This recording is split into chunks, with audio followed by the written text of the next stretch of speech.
Рабочая консультация деловых кругов двух стран, российская делегация, в числе которой глава Ингушетии, посетила Саудовскую Аравию.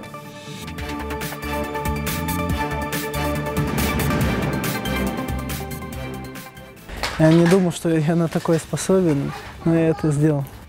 15-летний герой Рашид Тумгоев, спасший 8 детей во время наводнения в Икажево, побывал в Совете Федерации России.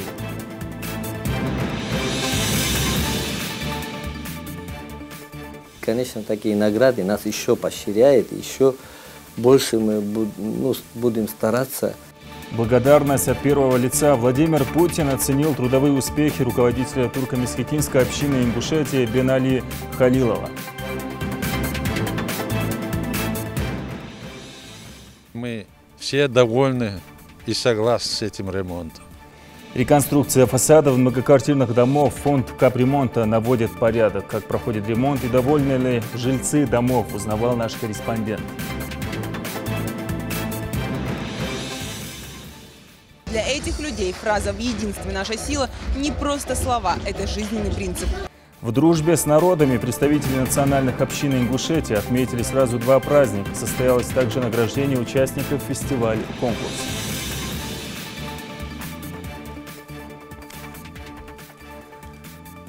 На телеканале Ингушетия информационная программа «Новости-24». В студии Амирхан Зортов. Здравствуйте. Глава Ингушетии, министр энергетики России были приняты королем Саудовской Аравии Сальманом бен Абдель-Азиз Аль-Саудом. Эта встреча не была запланирована в рамках визита российской делегации на 5-е заседание совместной межправительственной комиссии России и Саудовской Аравии по торгово-экономическому и научно-техническому сотрудничеству, которое открылось сегодня утром в Эр-Рияде. В ходе узкой встречи с министром коммерции и инвестиций королевства Юнусбек Евкуров выступил с отдельным докладом перед принимающей стороной. В настоящее время между Ингушетией и Саудовской Аравией уже начал развиваться совместный бизнес в области поставок меда. Бизнес с представителями обеих сторон. Прорабатывается вопрос экспорта фруктов в Саудовскую Аравию. Юнусбек Евкуров, единственный из глав субъектов страны, вошел в состав делегации России, которая посетила Саудовскую Аравию. В состав делегации вошли более 60 топ-менеджеров российских компаний, включая «Газпром», «Сибур Холдинг», «Лукойл», «Российские железные дороги». В ходе визита начат деловой форум, в рамках которого проходят рабочие консультации деловых кругов двух стран с участием руководителей различных министерств Саудовской Аравии и России. В Москве чествовали юных героев, которые в сложных ситуациях не растерялись и пришли на помощь тем, чья жизнь висела на волоске. Среди 19 смелых и неравнодушных детей из разных регионов, которых пригласили в Совет Федерации, школьник из Ингушетии.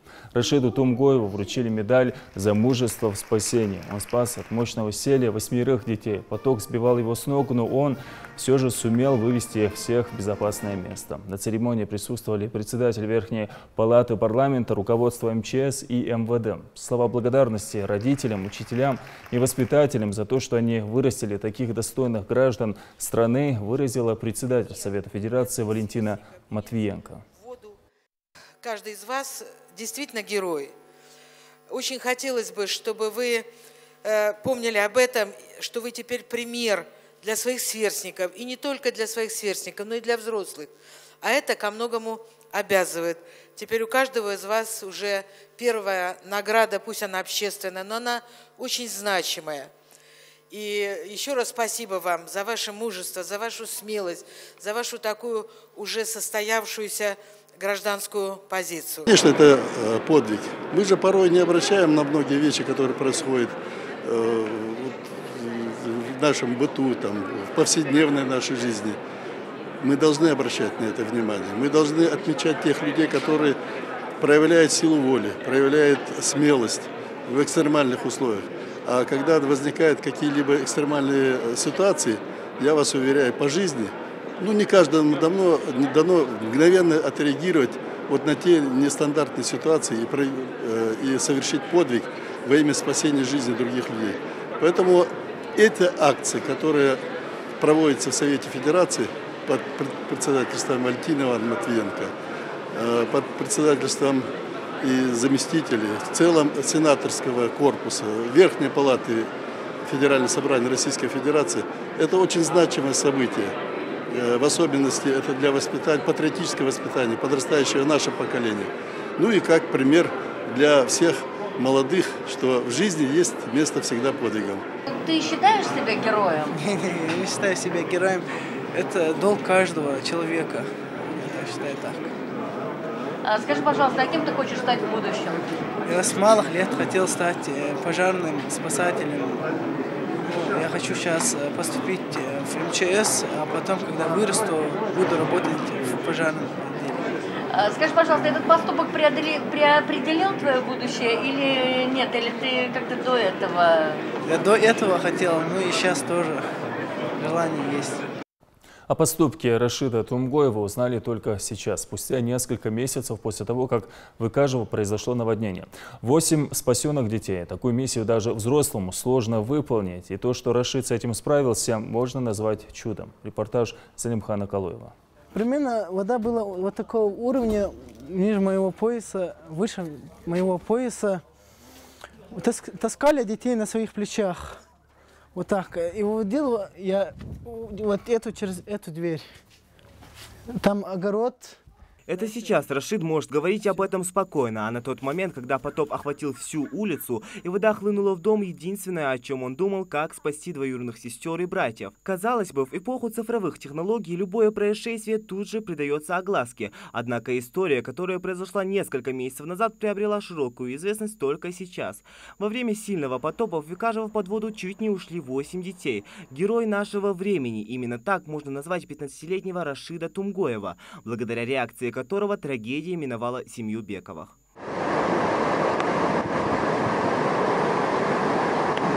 Еще совсем недавно здесь можно было проплыть разве что на лодке. А сегодня, как видите, ничего не напоминает о былом происшествии. Жителями верхней части этой улицы повезло больше. Их удар стихии не затронул. А вот те, кто обосновался в низине, ощутили на себя всю мощь селевого потока. После всего этого я понял, я посмотрел даже видео с телефона. Я не думал, что я на такое способен, но я это сделал. У Рашида на руках было по 2 детей, когда он вытаскивал их через окно. Сейчас же он и сам удивляется, не понимая, как смог их удержать. Единственным спасением на тот момент стал пригорок на заднем дворе. Ты знал, что это место или что? Тут в огороде подъем. Вот сюда вода никогда не поднимется. Вот мы тут стояли пока. Все. Примерно 10-15 минут мы стояли, пока не придут соседи и не заберут детей. Я сам не смог всех 8 спасти, но я тоже 4 унес. Разбил, выдвинул эту дверь, разбил ее. Не все спасенные помнят тот момент. Дети были перепуганы, но маленькие Хади и Айна до сих пор вспоминают про море с большими волнами. Ты испугалась? Да, очень плакала. Очень плакала, испугалась. А как вы решили выйти? Кто вас спас? Как все происходило? Рашид спас нас. Так, большая вода была. Волны вот так сходили. Еще Рашида. Если бы Рашида не было, а то мы не справились. Жители и не поняли, что происходит. И невозможно представить, какой бедой бы могло все обернуться, не окажись Рашид рядом. Да, Магомед? Да. Рашид Тумгоев, как и подобает истинному ингушу, скромничает. Говорит, что на его месте каждый поступил бы так же. Это долг каждого гражданина России. Вода была ледяной, вспоминают дети. Дома были только тетя и бабушка. Рашид по счастливой случайности оказался рядом. Он приехал в тот день к тете на каникулы. Первой затопила гостевую, а оттуда вода начала заполнять остальные комнаты. Тетя Рашида и бабушка 8 счастливчиков Тарикат Бекова гордится своим племянником. Если мне оказался, я не знаю, что смогла я сделать. Я сама в шоковом состоянии была, дети плакали. Вода поднимался. С этой стороны помощи ожидать не надо было. Наоборот, мы их таскали наверх. Отец тоже горд сыном, хоть и скромничает. В момент наводнения Абу Муслим был недалеко от Икажева. И после того, как услышал о происходящем, сразу кинулся на помощь родным. В Ингуше нету такого, чтобы хвалить детей. Вы это знаете, поэтому мы как спасти в первую очередь. Это любого человека, детей надо спасти. Девятиклассник Рашид – единственный ребенок в семье, а после произошедшего он точно определился с будущей профессией. Хочет стать спасателем. Подвиг бесстрашного школьника не остался незамеченным и на федеральном уровне. Рашид получил высокую награду из рук Валентины Матвиенко. Зелимхан Калоев, Сурхол Кусиев, Новости 24.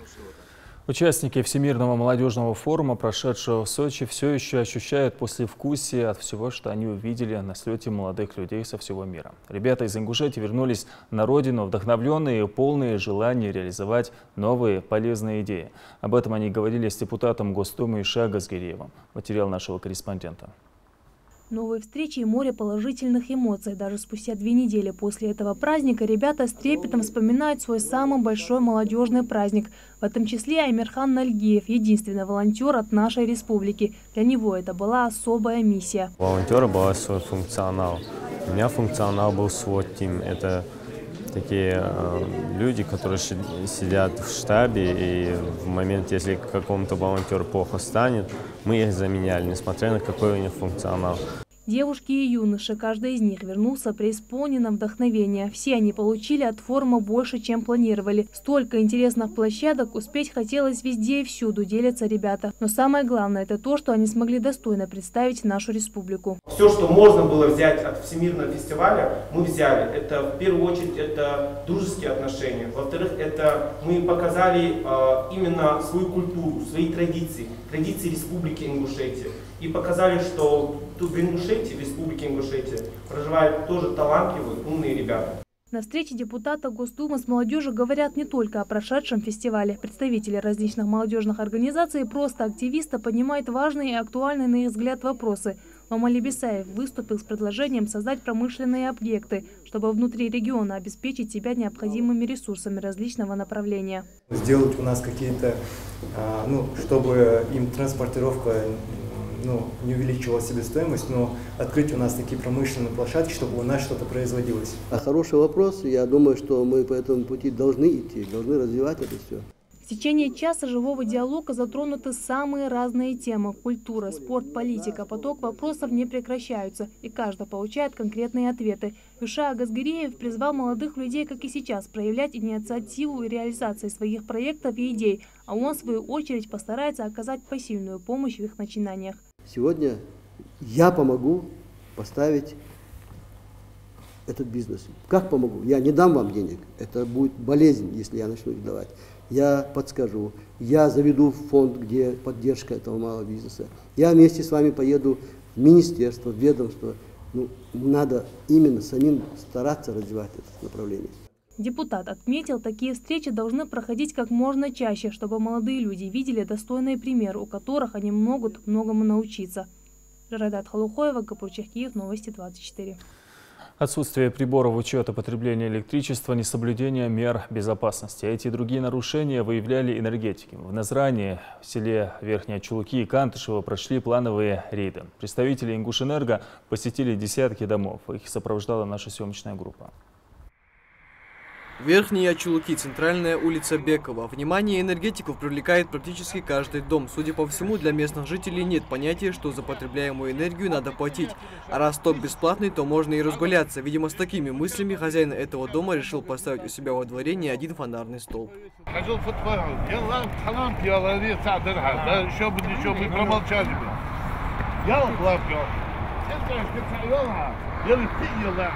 Я понимаю, есть хашта елхайтюл. Счетчик. Хашта елхайтюл. Вопрос я. Вот вы по транспорту. Вот тебе и транспорт, и энергия. Где, куда ваш транспорт? Сейчас я тебе дальше покажу. Вообще Яркурик. По дороге участники рейда замечают еще один факт незаконного подключения к сетям. Мало того, что нет никакого прибора учета, так еще и игнорируются абсолютно все правила безопасности. Причем мощность 250-400 ваттных ламп, я больше уверен, как 400 ваттных лампочек. Кто следит за этим? Дает, ходит. Я вот сегодня вытащил всех этих работников Назрановских и других РЭСов. Я сегодня привел наглядно показать, где у нас сегодня потери, где мы теряем. Вот сегодня они устроили здесь, не сегодня, а это уже давно, Неоднократно я делал замечания, но однако это замечание не было устранено. Я, конечно, буду сегодня принимать и более жесткие меры, завтра, вернее, к этим виновникам. Устроили уличное освещение. Вот это как раз ложится наши потери. Это потери. А вот некоторые предприниматели решили использовать электроэнергию для рекламных щитов и вывесок, но они установлены с многочисленными нарушениями. Очень много рекламных щитов. Абсолютно. Даже по технике безопасности не соответствующие. На земле провели просто проводку, лампочки осветили, вы снимали, да, там смотрели. Двигаемся дальше, и картина, как говорится, маслом. И снова комиссия натыкается на хищение электроэнергии жителями. Сотрудники МРСК решают закрыть вопрос тут же и крайними методами. Сегодня и завтра устраним данное нарушение, будем работать именно по этому направлению. Мы проведем мероприятия, то есть если идет безучетное потребление, то есть есть акт безучетного потребления, по акту уже будем начисление делать ему по мощности потребления. Представители филиала МРСК Северного Кавказа убедительно просят не доводить ситуацию до крайности, ведь одним отключением неплательщиков от сетей дело не обойдется. Нарушителям придется отвечать по всей строгости закона. Михаил Тангиев, Халаш Гойгов, Новости 24.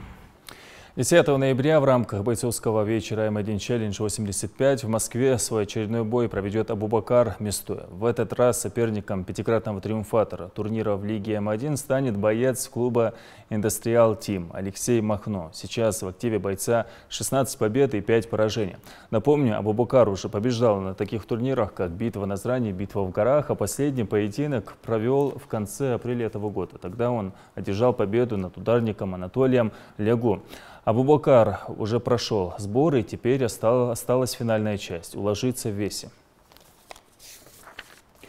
Владимир Путин объявил руководителю турко-месхетинской общины Ингушетии Бенали Халилову благодарность за трудовые успехи, активную общественную деятельность и многолетнюю добросовестную работу. Халилов ведет полезную для общества жизнь. Он является депутатом городского совета Малгобека, членом Ассамблеи народов Ингушетии. В гостях у Бенали побывала Светлана Томова. Вот уже 27 лет Бенали Халилов живет в Ингушетии. Турки-месхетинцы за время проживания в республике прекрасно освоили пахотные земли. Из 100 семей, проживающих в регионе, почти все 700 человек работают на полях, через которые тянется Алханчурский канал. С каждым годом численность турецкой диаспоры только растет, как и объем продукции, выращиваемой земледельцами. Мы целиком землей занимаемся. Среди нас есть врачи, среди нас есть преподаватели, которые уже в пенсии, которые работали. Сейчас медсестры есть у нас и один депутат, как вы знаете. Так мы все, весна как появляется, все идем хором на поле, сажаем, выращиваем. Выращенные нами эти продукции, все, можно сказать, целиком продается в наших рынках. Его друзья и по совместительству коллеги по работе отмечают: Бенали – человек, который отвечает за свои слова, добросовестный и порядочный. И эта награда действительно нашла своего скромного героя. И то, что глава государства Владимир Путин отметил Бенали благодарностью за достигнутые трудовые успехи, говорит о многом. То, что он достоин этой награды, конечно, достоин. Дай Бог ему здоровья и дальше так трудиться, и чтобы также его уважали. Он в протяжении этих уже 7-8 лет работы, показал себя действительно грамотным, эрудированным, честным, порядочным человеком, который соответствует духу нынешнего времени. По крайней мере, его соплеменники, турки, месхетинцы очень довольны его работой. Многочисленные грамоты и награды, каждая из которых он радуется как первой. Самая дорогая для него, признается Бенали, это медаль от Юнусбека Евкурова к 25-летию Ингушетии. Отношения же с местными жителями у него замечательные, признается он. Здесь, в Малгобеке, они живут одной дружной семьей, часто помогая друг другу. Дети уже хорошо владеют ингушским языком. Правда, сам Бенали такими познаниями похвастаться не может. Наши дети хорошо умеют разговаривать, полностью могут сказать. Разговаривать. А че вы что-нибудь скажете на ингушском? Баркал, сахал, эдикхел, вот. Вот такие вещи. Для Бенали такое внимание еще одно свидетельство, что его скромный труд заметили. Но он считает, что эта награда принадлежит не только ему, а всем, кто трудился вместе с ним на полях и на общественном поприще. Бенали не только депутат Горсовета, но и член Ассамблеи народов Ингушетии. Хочу поблагодарить главу республики за правильную национальную политику, потому что турки пусть будут разные народы, которые живут здесь, они живут, как и ингуши, как и другие люди, на равных правах. Это очень важно для нас. И, конечно, такие награды нас еще поощряют, еще больше мы будем стараться вносить свою лепту для укрепления мира, дружбы народов между Российской Федерацией, в том числе и Ингушетией, конечно. Благодарность президента страны еще раз доказывает, что труд человека высоко ценится, когда каждый вкладывает душу в свою работу, воспитывает неравнодушных к своей родине детей и прославляет свою страну. Светлана Томова, Магомед Дидигов. Новости 24. Оплата коммунальных услуг и соблюдение чистоты на улицах города. Эти вопросы стали главными на сходе граждан Магасе.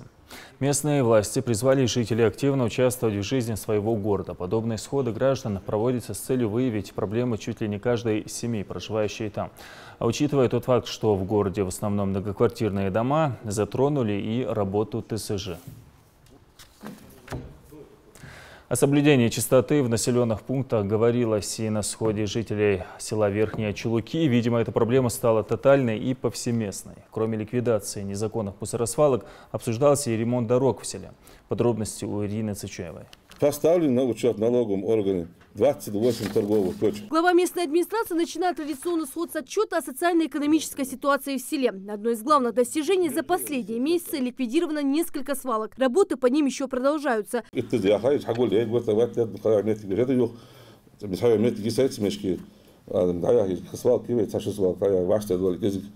Гагарин улица, просто Впрочем, проблема незаконного вывоза мусора в селе, как и во многих районах республики, наболевшая. Свалки, конечно, ликвидируют, но, как считают многие в зале, пока люди не научатся не загрязнять окружающую среду, эту проблему полностью не решить. Мусора, примерно 200 тысяч мусора свалок, несанкционированный, стихийный свалка, 200 тысяч свалок, Масейт миллион, шера, апуш лятка, апуш мусор. С 200 тысяч, цена трансформатор. Еще одна проблема, поднимаемая на сходе, это дороги. За последние месяцы в селе Верхние Чулуки сразу на нескольких улицах появилось гравийное покрытие. Этого благоустройства местные жители просили еще на прошлом сходе граждан. Одна из улиц, попавшая под ремонт, Лермонтова. Здесь проложили 350 метров гравия. Это еще не все решенные вопросы. Еще был один вопрос. Светофор, вот я, на Белой школе, улица Кутузова и Безеева, Смешки. Сейчас при содействии заместителя президента правительства республики Ингушетия Магомед установил самолюбивый светофор. Многие жители просят проложить тротуары, наладить освещение и создать рабочие места. Последнее появится уже в скором времени, обещают местные власти. Жителям сообщают приятную новость. В селе скоро начнут возводить новую школу на 700 ученических мест. Участок земли под строительство объекта подарил односельчанам один из местных жителей. Школа даже вот в конце этого села, оттуда Бирежда, 1-2 класс ходят сюда в центр. Так халдицы Бирежда, кеги Бирежда. А давно оно и балхалче, так мы что дальше. Машины делила, жалежда, дуахамда. Дик-дак тиги школа хаич. Вот такие сходки, мне кажется, их нужно даже чаще делать, потому что именно вот здесь решаются самые такие острые вопросы, которые касаются нашего села. На сходе говорили и о вреде энергетических напитков, а работники регионального центра гигиены и эпидемиологии напомнили, как важно прививать детей, чтобы потом не обходить медицинские учреждения. Ирина Цычуева, Майрбек Миржоев, Новости 24. В Совет безопасности республики были приглашены родственники Исы Гамботова, который 11 октября был задержан правоохранительными органами в селе Троицкое. Сотрудники Совбеза провели разъяснительную беседу с женой, сестрой и сыном задержанного. Поводом для встречи стало недавнее видеообращение Хулима Таршхоева в интернете, которое получило широкий резонанс. По словам сотрудников Совбеза, Иса Гамботов входил в состав преступной группировки в 1999 году. С августа 2008 года он находился в федеральном розыске. Постановление предъявитель сагдавара уполномоченную жалобы жазай прокуратуру yazay кыч органыш yazay таганы сам контроль ватту цнах цак мелдят покол шиш сухожда хамаг таганы интернете кача рассылка жми хани ал шамал использует же мучна хацан дело яки навредитель кириш таганы дело яки адвокат има багояц и тагын шхаби ахкат хатик сар обратиться до Эдлари или хочу дочь тагын с положением хаджа Тацбехки уже сектор хайвин, он заявление цуязи, халбехки уси хамдат адопционная комиссия алматиге тхин дочь оран тхин возможности очень оранолос делать до того. Там сагу хамкирки цуязи, что он кяхат цуязи, санди нолос лхалт, так наш лаш положение хамха хин тхин могуч ора адлс цукаца иса укат хин адл багонца нолос делать до того. Фонд капремонта проводит реконструкцию фасадов многоквартирных домов в 2 городах республики. Как проходит ремонт и, главное, довольны ли жильцы, узнавал Саид Куштов.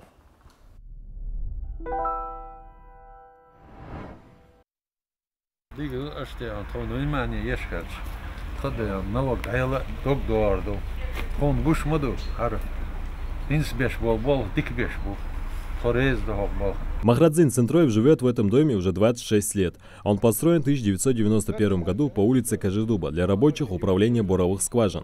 За все эти годы здесь ни разу не проводился ремонт, а сейчас это стало возможным после создания фонда капремонта. Махрадзин вместе с другими жильцами каждый день интересуется ходом работ. Вот сейчас начали хороший ремонт делать. Жители мы все довольны и согласны с этим ремонтом. Никто за капремонт не платит, потому что нету этого ремонта. А сейчас люди захотят платить. С 91 года здесь ремонт не делали. Если делали, то единственное, крышу покрыли здесь, крышу накрывали. А так основное, никаких ремонтов не было. Сейчас ремонт начали, наверное, люди довольны будут, мы довольны. Претензий никаких пока нет. 3 дома из 6 в Малгобеке уже сданы в эксплуатацию. Там проведен фасадный ремонт, заменена полностью проводка, а вместо старых окон теперь красуются новые пластиковые. Кроме того, в подъездах установили датчики движения, которые позволяют в разы сэкономить электроэнергию. Свет теперь зажигается и отключается автоматически.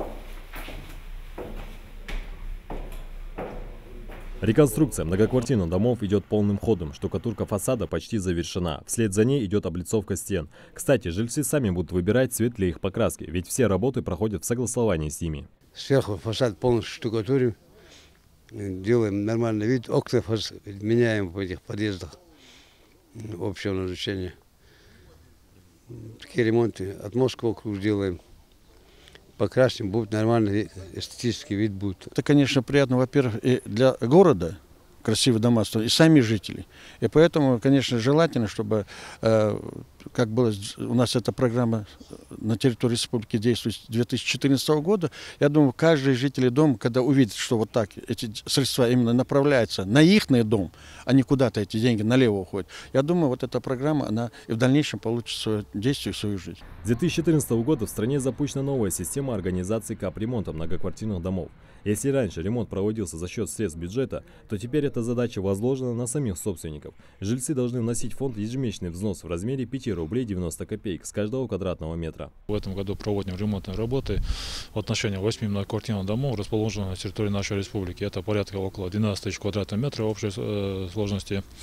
Это 7 домов у нас расположены на территории города Малгобек, и 1 дом у нас расположен на территории города Назрань. Необходимо отметить, что со дня создания фонда капремонта То есть в этом году впервые проводятся ремонтные работы за счет средств самих собственников помещения. То есть до сих пор у нас не было этих средств. В этом году мы набрали необходимое количество средств, и в настоящее время проводятся ремонтные работы. А вот этот дом построен еще в 1969 году, и с тех пор здесь сменилось не одно поколение жильцов. А строение еще крепко стоит на фундаменте, правда, давно нуждается в ремонте. То крыша потечет, то окна продувают. Жильцы программы капремонта только рады. Тем более они точно знают, на что уходят перечисленные средства. Со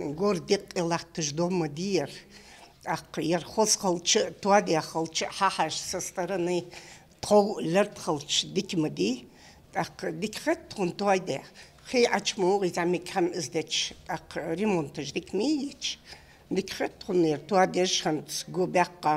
асфальт был бы освежить. Городской виде ремонт хозмади ценом мечамотик Аллах цен дикмуля хай цено хагр мотигми. Фонд продолжит работу по плану до 2040 года. Старые многоквартирные дома по всей стране наконец будут отреконструированы благодаря самим же собственникам. Саид Куштов, Адам Далаков, Новости 24. Историческая переписка, сохранившаяся на бумаге. Спустя 80 лет после смерти выдающегося ингушского писателя Магомеда Джабагиева общественности стали доступны письма, которые наш лингвист, этнограф и член французской академии языковед Жорж де Мизеле писали друг другу. Напомню, Джабагиев в начале 20 века после провозглашения Горской республики занимал пост председателя Ингушского национального совета. Письма пополнили коллекцию Краеведческого музея. С их содержанием ознакомилась Амина Бокова. Передать 8 личных писем, которые Магомед Джабагиев написал Жоржу де Мизеля в 1934-35 годах, для семьи французского академика было непростым решением. Ведь во Франции частная жизнь неприкосновенна и закрыта от посторонних глаз, делится докторант Сорбонны Иса Боков. Однако в ответ на просьбу университетской библиотеки родственники академика откликнулись и открыли для ингушских исследователей личную переписку ученых. Многоуважаемый господин де Мизель, в настоящее время я очутился в очень тяжелом положении. Поэтому давайте, профессор, отложим наши занятия до более благоприятных дней. Если положение мое изменится к лучшему, то тогда извещу вас об этом письмо. Уважающий вас Магомед Джабагиев. В общем, письма, кто хочет провести исследование, кто хочет, это очень большой, богатый материал. Магомед Джабагиев – лингвист, этнограф и собиратель ингушского фольклора, один из участников Горской революции на Кавказе, автор первого ингушского алфавита на латинской основе. После Октябрьской революции ему пришлось эмигрировать во Францию. Полученные письма проясняют многие моменты из его жизни и работы по ингушскому языку, а также раскрывают тайну о неизданных работах. В 1935 году Магомед Джабагиев выпустил в свет научный труд «Тексты по ингушскому фольклору» в переводе и с комментариями Жоржа де Мизеля. Спустя некоторое время ингушский ученый написал очередную книгу. Однако об этой работе не было известно до сегодняшнего дня. Многоуважаемый господин де Мизель, мифология древних кистов, или то есть галгай, ингуши, мною уже закончена. Если она вас интересует и хотите ее иметь, приезжайте ко мне по следующему адресу. Он указывает свой адрес. Он, оказывается, видите, написал вторую книгу. Но этой книги мы нигде не нашли, нигде ее нет. Но поиск продолжается, конечно, мы будем на смотреть. Это очень важная книга для ингушских исследователей. Французский академик Жорж де Мизель долгое время изучал ингушский язык и работал с ученым Джамалдином Албагачиевым, который познакомил Жоржа с Джабагиевым. Как пишет в своих воспоминаниях де Мизель, этот стареющий человек, который проживал в тяжелейших условиях, хранил незабвенно то, что было главной целью его жизни – служить своему народу. Еще со школы он собирал ингушские песни, традиции, пословицы, заучивал наизусть и записывал странным, но очень умно подобранным алфавитом. В Краеведческом музее имени Тугана Мальсагова хранится кинжал Магомеда Джабагиева, привезенный из Парижа. Его в 2011 году передал музей Алихан Харсиев. А теперь и письма значительно пополнит этот фонд. Образовывается архив Джабагиева, портрет Ижи Джабагиева, Весенгерея. Вот эти материалы расскажут нашему подрастающему поколению очень многое.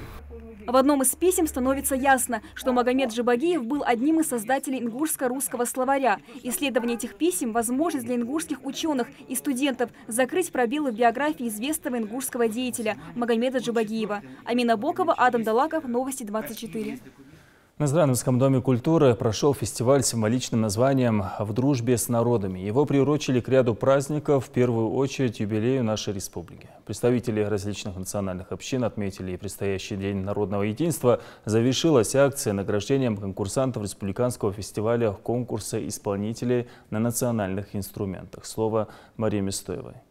Грузины, армяне, азербайджанцы, украинцы. На территории нашей республики проживает несколько десятков национальностей. Для этих людей фраза «в единстве наша сила» не просто слова, это жизненный принцип. Вот и для Рахматуллаха Бабаева единство не просто громкое слово. Он уже много лет проживает в республике, вдали от родного Азербайджана. Ингушетия стала для него вторым домом. Здесь друзья, родные и близкие, с которыми его связала жизнь навсегда. Если бы было плохо, наверное, я не жил бы 20 лет здесь.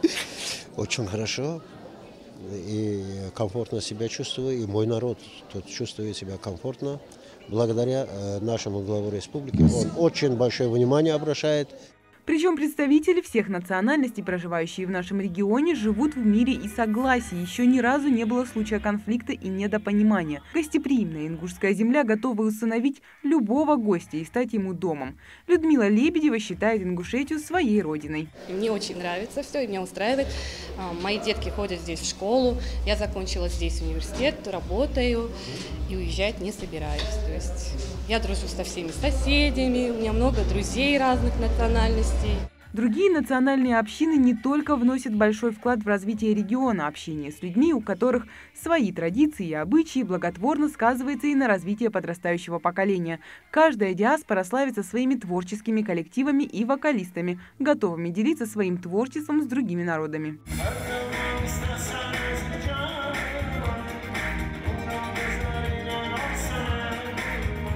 А казачий хор поет про Ингушетию, республику, ставшей не мачехой, а настоящей матерью для этой диаспоры.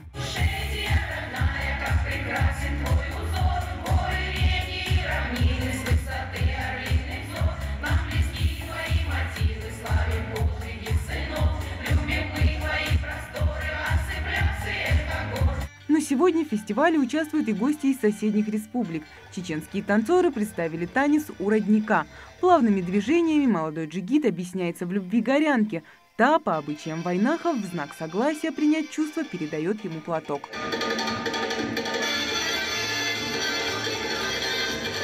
Та самая горянка Айшат Наурбиева признается, к этому выступлению они вместе с партнером готовились очень долго, хотя бы потому, что ни в какой хореографической школе девушка не училась. Сильное желание и упорство привели ее сегодня на сцену Ингушского дома культуры. Мы как только услышали, что вот так-то нас пригласили на такое мероприятие, мы не стали задумываться, стоит участвовать или нет. Сразу сказали, конечно, мы согласны. Не минуем, с тех пор мы немедленно стали работать дальнейшее, чтобы участвовать на этом фестивале. Для нас это очень важно. Еще так как мы только сейчас уже начинаем свой путь на этой сцене, мы считаем, что это очень важно, это большой опыт для нас участвовать на такого рода мероприятиях, такие фестивали. Но чеченский творческий коллектив не единственный гость фестиваля. Танцоры ансамбля «Нальцук» из Кабардино-Балкарии тоже решили продемонстрировать, на что способны. Все танцы народов Кавказа чем-то схожи, но в движениях все равно проявляется самобытная культура и идентичность.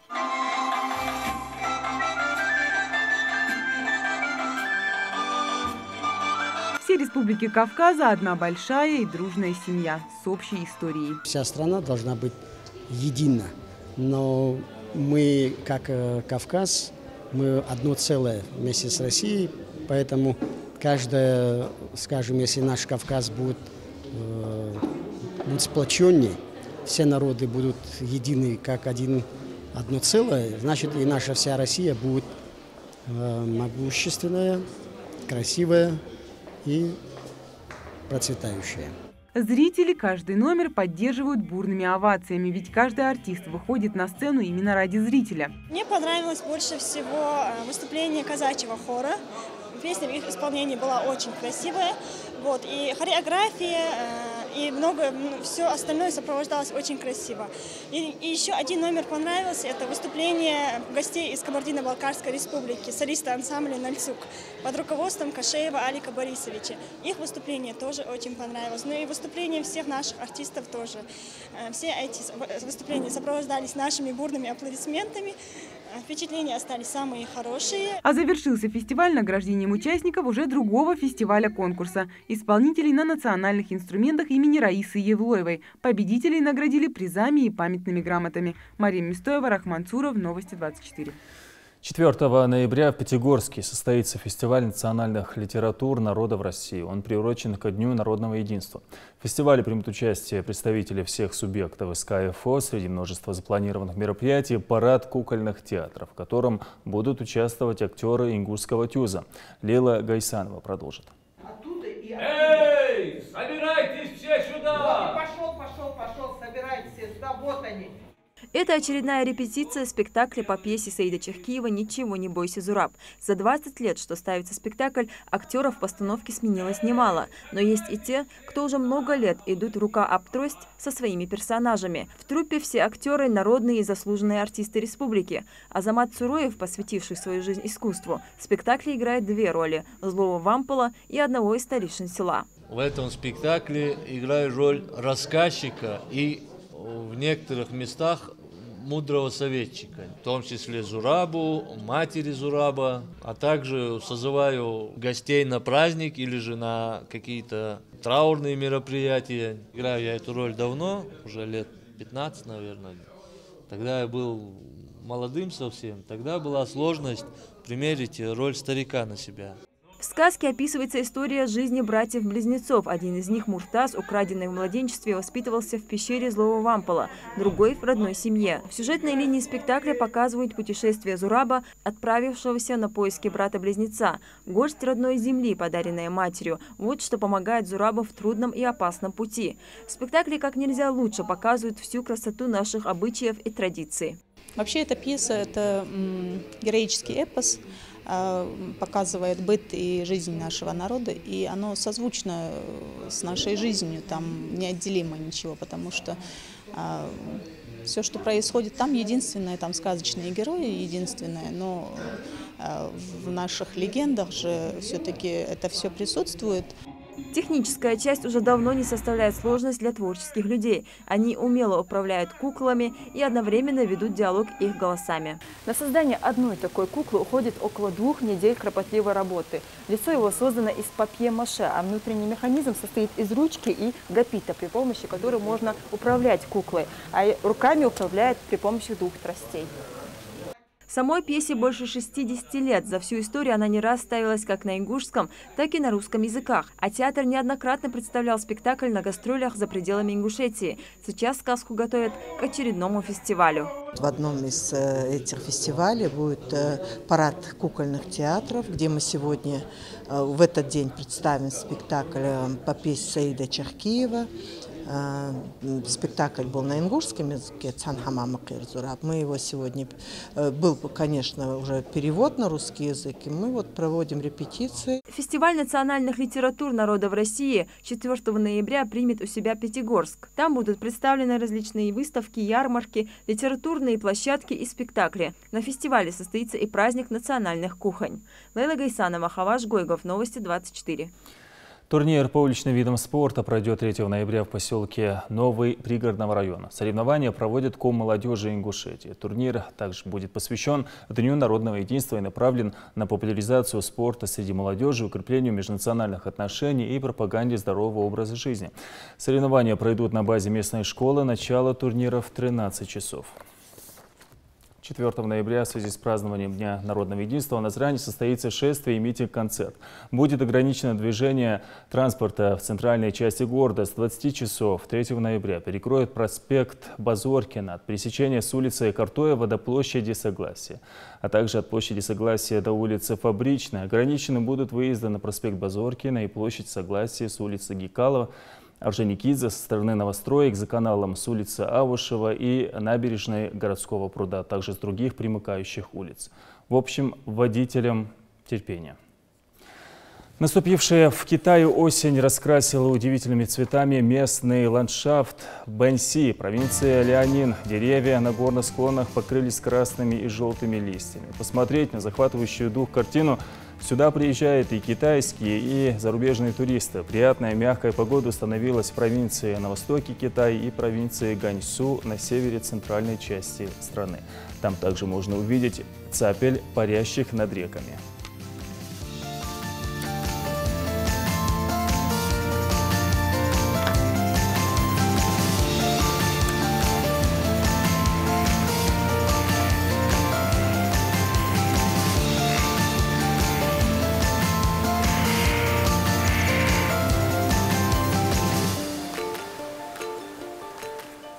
Такой была информационная картина уходящего дня. Увидимся завтра в 21 час. Всего доброго.